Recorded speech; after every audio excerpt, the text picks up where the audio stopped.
আসসালামু আলাইকুম ওয়া রাহমাতুল্লাহি ওয়া বারাকাতুহু। আজকে চলে এসেছি আরও একটা কাজ। এখানে দেখতে পারতেছেন একটি ছোট ছেলে আর আমার শিষ্য আছে। এখানে আসছি, এই ছোট ছেলেটা হলো তুলা রাশি, ছোট মানুষ, রাশি খুব ভালো রাশি। এই রাশিটা দিয়ে আমরা একটা জায়গা শনাক্ত করছি, জায়গাটা জিনিস আছে তাও জানি, তারপরও সেটা কনফার্ম হওয়ার জন্য এই ছেলেটাকে নিয়ে আসছি। যারা গুপ্তধনের কাজ করতে চান, আজকের ভিডিও শুধু তাদের জন্য। অবশ্যই ভিডিওটি শুরু থেকে শেষ পর্যন্ত শুনবেন।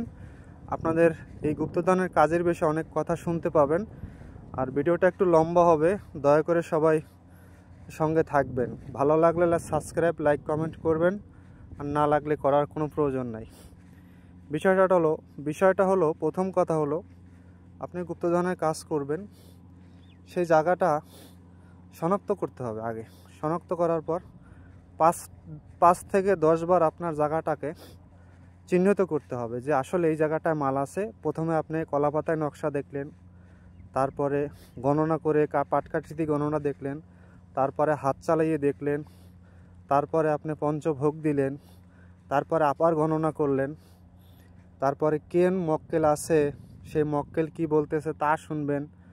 এরকম আপনি পর্যায়ক্রমে করতে থাকবেন। লাস্ট পর্যায়ে মনে করেন কাজের 3 দিন আগের থেকে তো আপনি নিরামিষ খাবেনই, এবং কাজের 3 দিন আগের থেকে আপনার ওই জায়গাটার প্রতি গুরুত্ব দিতে হবে। যেরকম আপনার দেখতে হবে বারবার জায়গাটা সঠিক আছে কিনা, মাল নড়ে কিনা, মাল কে আসছে, কার সঙ্গে এই মক্কেলটা কেটা আছে, এবং মক্কেল কিভাবে সরানো যায়, এগুলো সম্পূর্ণ প্রসেস আপনার জেনে তারপর করতে হবে।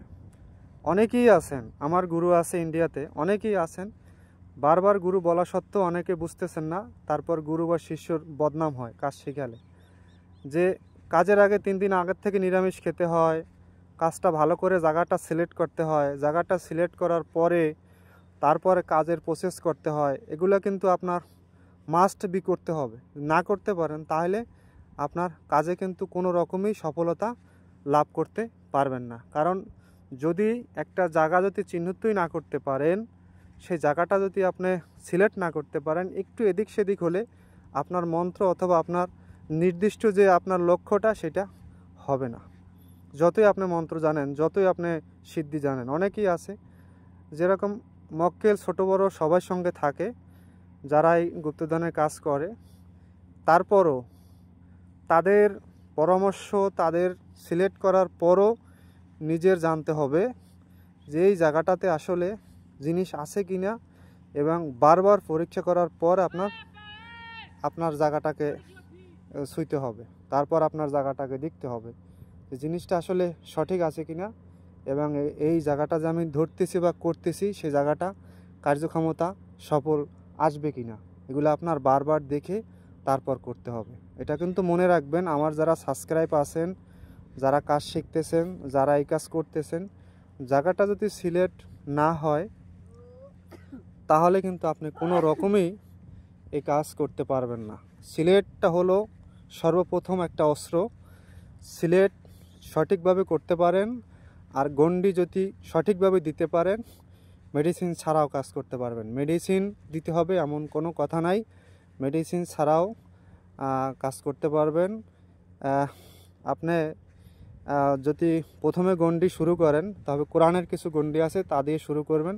তারপরে মনে করেন আপনি মন্দিরা, পিঞ্জিরা এগুলো যদি দিতে পারেন, বা শিবের গণ্ডি দেন, মাতা কালীর গণ্ডি দেন, মহামায়া দেন, আপনি যেই গণ্ডি দেন না কেন, প্রথম গণ্ডিগুলো আপনি কোরআনের আয়াত দিয়ে শুরু করবেন।